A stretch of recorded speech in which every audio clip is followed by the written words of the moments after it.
Did one joke at a nightclub really deserve everything that came after it?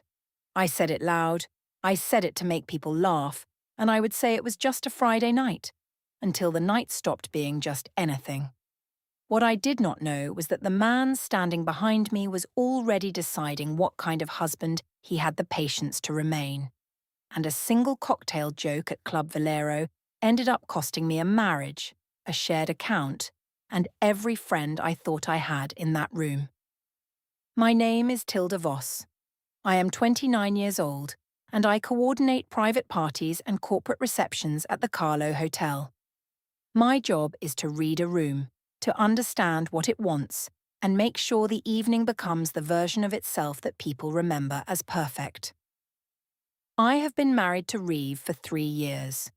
We have a 2-year-old son named Eli. Reeve is a financial analyst, methodical, precise, slower to show his reactions than anyone I had known. I always read this as calm. I understand now that it was something different. The Saturday of the club started on our rooftop terrace.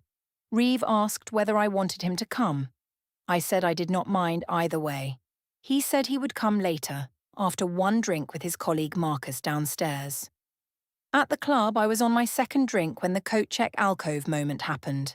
Danny was 3 feet to my left, phone already out. A man named Jasper turned from the counter and said something about what I was drinking. I said it the way I say most things at events, quickly, loudly, for the effect. I said that whoever bought me the next cocktail officially had a chance with me. The alcove laughed. Jasper was already reaching for his wallet. What I did not know was that Reeve was standing 4 feet behind me when I said it. He saw Jasper hand me the drink. He saw Danny's face. Then he collected his jacket and left. I turned around 30 seconds later and there was only the amber lamp. When I came home at 1:30, he was awake. He asked what happened in the alcove and whether I would have said it knowing he was there. I told him standing behind me without announcing himself was exhausting. He said he was standing in a public coat check alcove. I told him to go back to his book. In the dark, he said one thing. He did not feel respected in public and wanted to know whether that was intentional. I told him I was not constructing a case over a free cocktail. He said all right. Sunday morning, my phone showed a tagged story from an account I did not follow. 12 seconds of footage. The amber light. My profile. The caption read, "This is how confident women operate." Downstairs, Reeve was making Eli's breakfast, his phone face down on the counter.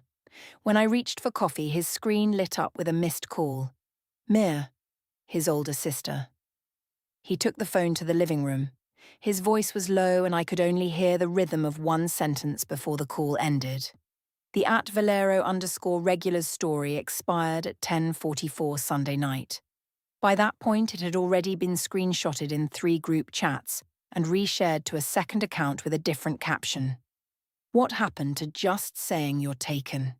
That version had over 200 reactions before I found it. I spent Sunday morning on the apartment sofa managing the situation while Eli watched his morning program, reporting the original post and messaging the account for removal. The account did not reply. The original story disappeared on schedule. I told myself it was finished. I went to Danny's apartment on Sunday afternoon without texting first. She opened the door and did not look surprised. We sat at her kitchen table, small and round, with a fruit bowl and a phone charger cable draped across the surface. And I asked her directly whether she had sent the clip to anyone. She said she had sent a screenshot to Miriam. She said it without apology or drama, the way she says most things.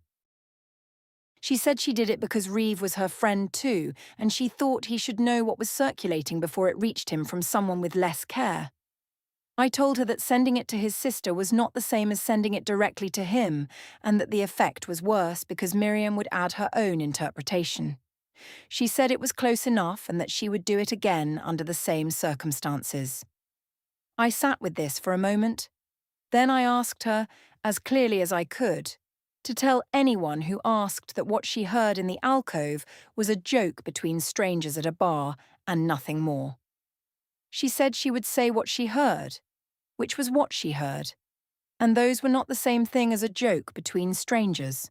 Her phone lit up on the table. She checked it and did not show me what the message said, and the charger cable buzzed once against the fruit bowl from the vibration. That evening, Preet, my colleague at the hotel, sent me a link to the second reshare. She asked whether I had seen it. I drove to the hotel officially to check a Monday setup, actually to sit in the back office and think. I sent a message to Jasper from the hotel's staff Wi-Fi asking whether he had seen the clip. He replied in 11 minutes and said he had, and that he found it funny and that he was still thinking about the drink. I read the message twice and put my phone in my bag. Monday morning, I saw a calendar entry on Reeves' phone when he set it on the kitchen counter. Eastfield, 9 a.m. I asked what was at Eastfield. He said he was meeting Miriam for coffee before work. He said it without defensiveness, and without the particular weight a man puts into words when he wants you to ask him to reconsider. He picked up the phone and left. He took the car instead of the bus, which he normally takes on Mondays, and from the window I watched him back out of the driveway in a direction that did not go toward the Eastfield Cafe he had mentioned, but toward the main road, which was the faster route but not the one he used for a casual morning coffee. He came back from work that evening with the particular quality of movement, deliberate, unhurried, placed, that I had started to associate with mornings after he talked to Miriam. He sat across from me in the living room after Eli was in bed. He said he had seen the story clip, which Miriam had sent him on Sunday. He said he wanted to understand my account of the evening, because what he heard at the alcove and what he saw in the 12-second video were the same thing. He named the paper cocktail napkin that appeared in the clip in my jacket pocket and asked whether I still had it and whether he should know what was written on it. He asked whether the man who bought the drink had been in contact with me since the night, because the interaction in the clip suggested an expectation of follow-up, and he wanted to know what my response had been. I told him he was running forensic analysis on a nightclub clip, and that this level of attention to a stranger buying me a cocktail was exactly why I did not tell him everything. He asked if that meant there was more I had not told him. I said there was nothing to tell. I picked up Eli's monitor from the table and went upstairs. He came to the bedroom doorway a few minutes later and said he was going to say something practical. He wanted her to delete the contact she had got at the club, because continuing any kind of exchange with someone she had publicly joked about having a chance with was a boundary he was naming clearly. He said he was not asking from jealousy. He was asking from a reasonable concern that she already knew the answer to. I told him I did not take direction from jealousy. He said goodnight and went back downstairs. At nearly midnight, I heard the home office door close. Tuesday morning, I called the hotel's events manager to ask about a Thursday reception that had been quietly moved to a different coordinator without any message to me.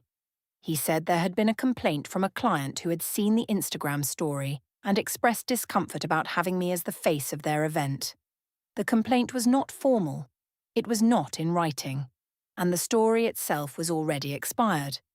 But the move had happened, and the client was the client, and the events manager said he was sorry and that it was probably temporary.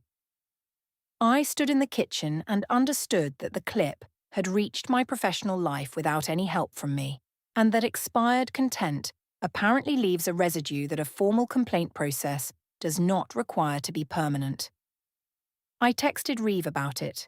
He replied with 2 words. I know. I called him immediately. He said Marcus had mentioned it that morning. Marcus knew someone at the hotel's corporate events team. His voice was completely even. He said he hoped it would be handled quickly. He said it without any satisfaction in his tone. I held the phone after the call ended and could not find a way to argue with someone who was sorry about my consequences without being responsible for them. 2 weeks after the club night, Jasper turned up at a corporate reception I was hosting on the Carlo Hotel rooftop. It was a pharmaceutical team-building event, 40 guests, skyline view, a canapé pass, and a cocktail station set up near the glass barrier at the edge. The earlier calendar change had been reversed after I spoke to the events manager directly, and I was back on as coordinator, which I took as confirmation that the professional concern had been contained. I arrived 45 minutes before the guests to oversee the setup, and everything about the rooftop that evening was as controlled as I knew how to make it. Lighting at the right warmth, catering at the right temperature, the program timed to the view. Jasper was there with 4 colleagues from a brand consulting firm, part of a client group that had been confirmed on the guest list 3 days earlier. I had not looked at the guest list in detail. He saw me at the same moment I saw him from across the room, and the moment registered in my chest as something I chose not to name. I smiled back, and then I went to work, because working is what I do in a room when I need to have both hands occupied. I managed the reception and managed the Jasper situation simultaneously, and in my narration of the evening those were 2 separate tasks. I was professional. I answered his colleagues' questions about the venue and the program. I was doing my job. But the engagement with Jasper specifically exceeded the professional temperature the event required, and I spent 12 minutes standing next to him during the skyline photo segment. And Danny, hired as the event photographer that evening, circled the group with her camera and captured 47 photographs in that segment, 3 of which included me and Jasper in proximity that I would have described as incidental. Danny did not lower her camera. After the reception, I was in the service corridor collecting my coordinator folder when Jasper appeared at the staff exit, his jacket over his arm. We walked out at the same time, which I told myself was coincidence, and which was the kind of coincidence that requires 2 people to move at the same pace in the same direction without either of them adjusting their speed. The car park had the yellow-green quality of sodium lighting that makes everything look slightly unreal. We stood at the entrance for 11 minutes. His colleagues had already left. He talked about the event, the view, the city at night through the glass barrier. He said something at the 10-minute mark that made me laugh in the way I do not manage for an event audience. Unguarded, quick, genuinely surprised. I took out my phone and called for my car. He was still standing at the entrance when it pulled up. I got in. I did not look back, but I was aware of him standing there in the sodium light as the car moved toward the exit, and I sat in the back seat in the particular quiet of someone who has just made a decision they have not acknowledged yet as a decision. At home, Reeve was up. He said Danny had texted him. 1 sentence, asking whether everything was okay and whether I had mentioned the hotel event. He showed me the message on his phone, held it toward me so I could read it clearly. It was 1 line, and it was careful. I told him Danny was creating drama from nothing, and that he should not let a mutual friend's anxiety become his marital agenda. He said Danny's message was a question, not a complaint, and that his question was also just a question. He asked whether the man from Club Valero had been at the hotel event, and whether my engagement with him was the standard professional engagement she would offer any guest. He named the rooftop's glass barrier as a distinctive location, one he had visited for a previous Carlo event, and asked whether she was photographed there and by whom. He asked whether she had introduced herself to Jasper as a staff member or as a guest, and at what point in the evening that introduction had happened, because the sequence told him something about whether the overlap was genuinely coincidental. I said he was constructing a conspiracy from a corporate cocktail hour. He said he was asking questions that had simple answers, if the answers were true. Before bed, he asked once more, briefly and without the tone he would have been entitled to. Was there any message, any plan, any understanding to meet again that she would not want him to see? I said no. He said he was going to ask again in the morning. Not because he doubted her, but because he wanted to give her the chance to answer differently if the answer needed to be different. I told him the answer would be the same in the morning. He said all right, and went to sleep. In the morning, he did not ask again, which was not relief. It was its own kind of signal that I chose to misread. On Friday morning, while Reeve took Eli to the park, I sent Jasper a voice note from my phone. I was in the apartment, on the home network. The note was 40 seconds long. I mentioned the car park conversation and said I had enjoyed the evening and that I was thinking about what he said. I sent it and felt the particular satisfaction of someone who believes they are operating on a track that no one else can see. Jasper replied within 12 minutes. Then, 3 minutes later, a second message arrived. Did I know that voice notes auto-save to shared family accounts on some carrier plans and that I might want to check mine? I opened the carrier app. Reeve and I were on a shared family plan. The voice note was in the shared media log. I deleted it through the app's 3-step process as fast as I could navigate the screens. I did not know whether it had already been accessed. I went to the account activity page.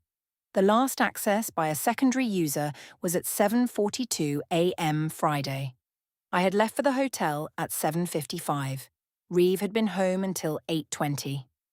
2 weeks after the club incident, Miriam held the monthly family dinner. Her house has a back garden with a table under a pergola and a wind chime Sylvia gave her years ago. The kind of detail you remember when it sounds at the wrong moment. I had been to enough of these dinners to know how the room worked. Reeve was at ease there in a way he was not elsewhere, and Sylvia observed everything and said very little, and Miriam organised with the specific efficiency of someone who has already had the conversation you are about to have. I had decided, driving to the dinner, to do something different. My standard approach, the mockery, the moral superiority framing, the reminder that his concern was a form of control, had not moved the situation in any direction I wanted it to go. So I shifted. At the table, with Sylvia at the head and Miriam next to Reeve and Eli asleep in the back room, I said clearly and without preamble that I knew people at the table had seen the clip. I said the hotel event had made things worse. I said I was someone who had been struggling with feeling invisible inside the marriage, and that the cocktail comment was a symptom of something she and Reeve needed to address together rather than a character verdict. I delivered it with the voice I use for difficult client conversations, organised, direct, genuine sounding. I kept my eyes on Reeve when I said it. He listened to the whole thing.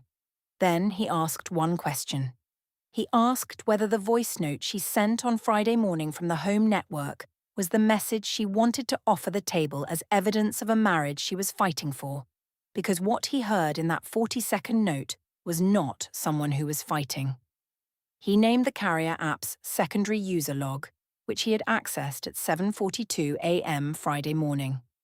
He asked what she was thinking when she sent it, and what she believed the note communicated about her account of both evenings, because he needed to know whether the context she had just offered applied to everything he knew or only to what she had chosen to tell them. The wind chime in the garden sounded once.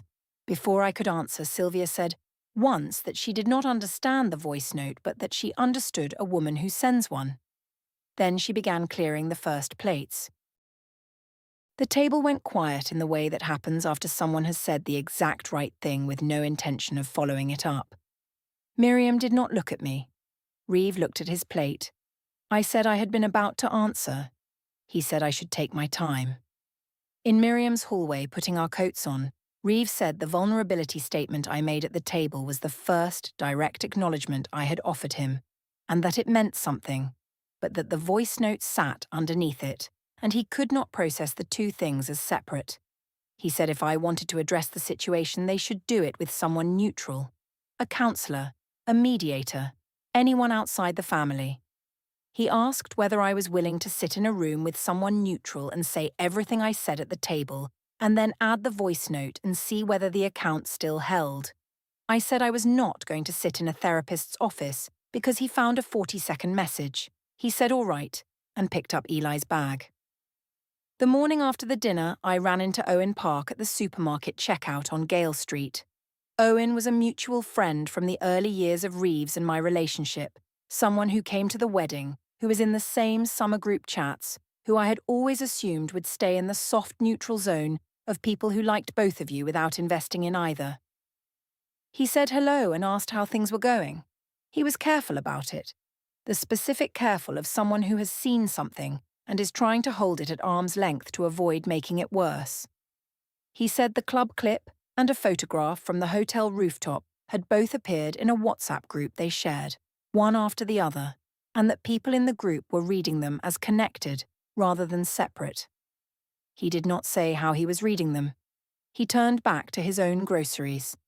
The checkout scanner beeped its steady rhythm. I stood in the fluorescent light holding a bottle of wine I had picked up for no reason and understood, with the flat clarity of a fluorescent supermarket morning, that the two incidents had been assembled into a pattern by people I had not considered as paying close attention. That night, after Eli was settled, I went to the kitchen for water. The home office light was on. I pushed the door open. Reeve was at the desk with the laptop open. On the screen, I caught a browser tab whose title read, Joint Account Notice of, before he minimized the window. He did not react to me opening the door. He said he was finishing something and would be up shortly. He looked at me directly. His phone was face up next to the laptop, showing a contact name I had never seen, P. Hartwell. I went to bed. An hour later, I heard the specific double chime of 2 cloud uploads completing in sequence, and then the home office door closed, and then nothing. Monday morning, I opened the joint bank account app and found a notification I had never seen before. Account access by authorized secondary party, Sunday, 11:47 p.m. I called the bank. They confirmed the access had been authorized by Reeve the previous Thursday. On the kitchen wall calendar, in the Tuesday column 2 days away, Reeve had written Forsyth, 11 a.m., and below it in smaller handwriting, Bring ID. Beside the entry was a small red circle. On Tuesday morning, Reeve ate breakfast without mentioning the Forsyth appointment. I waited for him to bring it up. He didn't. I asked, as casually as I could manage, whether he had anything on at 11. He said yes, the Forsyth meeting. He asked if I wanted to come. I said I would think about it. He said the appointment was fixed either way. He picked up his bag and left, and I watched from the window as his car backed out of the driveway facing outward, the position of a car that is leaving with purpose rather than habit. He came home at 6 that evening, composed in the way of someone who has confirmed a decision rather than considered one. He told me a financial representative was reviewing changes to the joint account structure and that she would receive formal information within a few days. He asked whether she wanted to tell him anything about the voice note period, the hotel, the contact with Jasper, that she had not told him yet, because the window for that kind of honesty was small.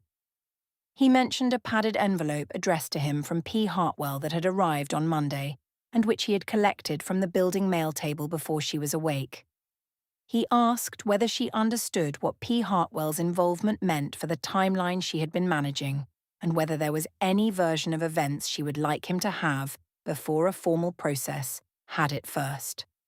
I told him I did not engage with what he was calling a formal process because it sounded like he had already decided what he wanted, regardless of what I said. He said he made the decision the morning he accessed the shared media log and heard 40 seconds of honesty I had not been offering him. I said I had already acknowledged the mistake. He said I had acknowledged it at a dinner table for an audience.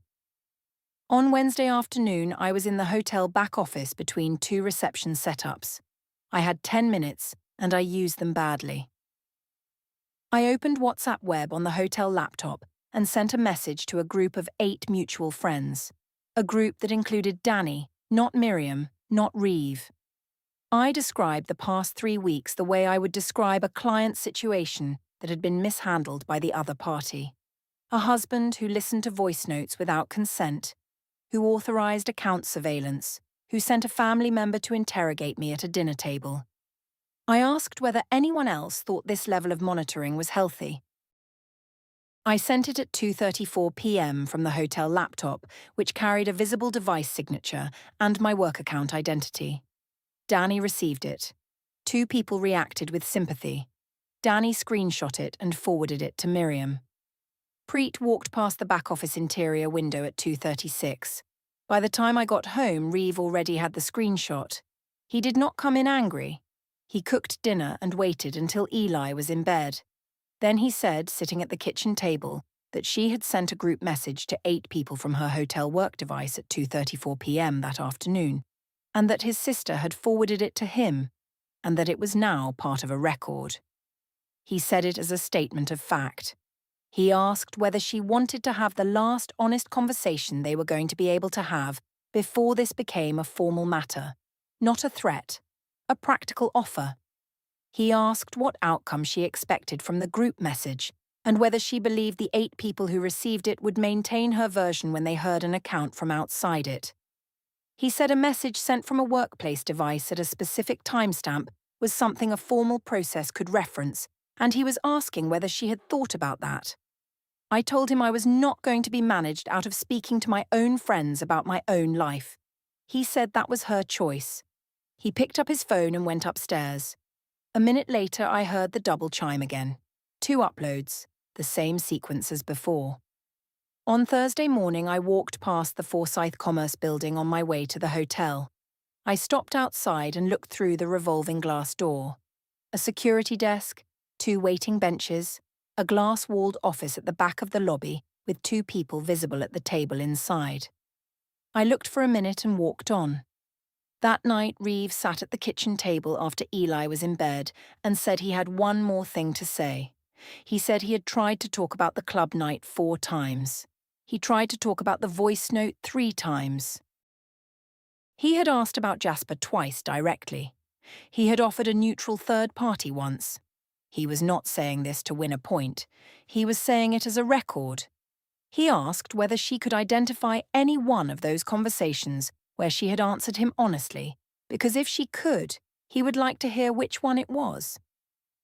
I said I had been honest with him throughout, and that what he called evasion was refusing to perform for his insecurity. He said he understood. He said he would handle the rest of things correctly. He reached to the key hook by the door and took his personal key, not the spare, and put it in his jacket pocket. He went to bed. I sat in the kitchen looking at the single empty hook where his key used to be. Friday morning, a calendar notification appeared on my phone from the shared calendar Reeve manages. The entry read, Forsyth Commerce Building, 11 a.m., Tuesday, account review. My name was listed as an attendee. In the notes field, bring photo, ID, and joint account card. It had been added to the shared calendar at 9:47 p.m. the previous evening, while I was sitting in the kitchen watching the empty key hook. I arrived at the Forsyth Commerce Building at 2 minutes to 11. The lobby was polished floor, a security desk, 2 waiting benches with grey woven fabric, and the recycled air quality of a building that processes appointments rather than people. I gave my name and was directed to the glass-walled office at the back. 2 people were already seated. I went in. Philip Hartwell introduced himself as Reeves' financial representative. The notary explained the appointment. I was handed a sealed envelope.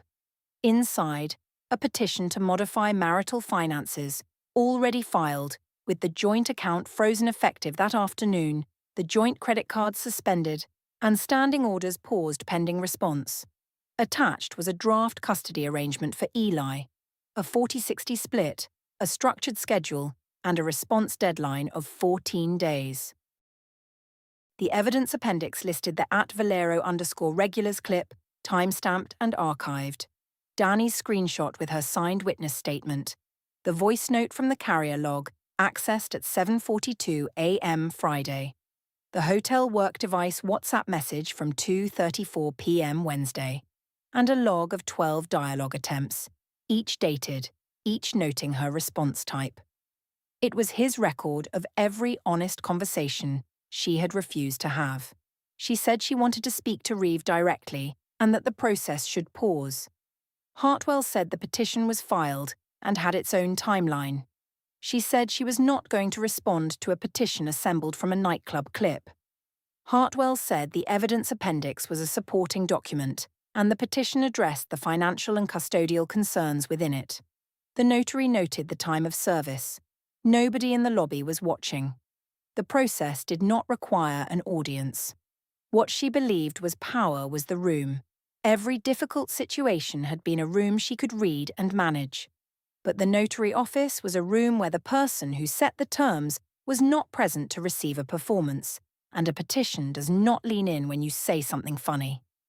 Every move she made to control the story produced a time-stamped item in an appendix she could not charm or diffuse. She performed for every person in every room. She forgot that one of them was writing things down. Closure snapshot. 12 days later, the joint account was still frozen. Her personal account balance was smaller than the old household monthly budget, and the joint credit card had been declined at a supermarket checkout with 2 people behind her in the queue. The WhatsApp group had 7 members now, one gone without explanation. Preet had stopped sitting next to her at the Tuesday hotel debrief. Jasper's last message was before the service date. His Instagram showed him at a bar event with colleagues and no empty space in the photograph where a reference to her might have been. Ely was with Miriam on Fridays. She walked the Old Crane Walk embankment on a Tuesday afternoon and sat near the railing and looked at the low river and understood that the rooms she was good at and the record she had never bothered keeping were 2 different things, and only one of them was in the appendix on page 3.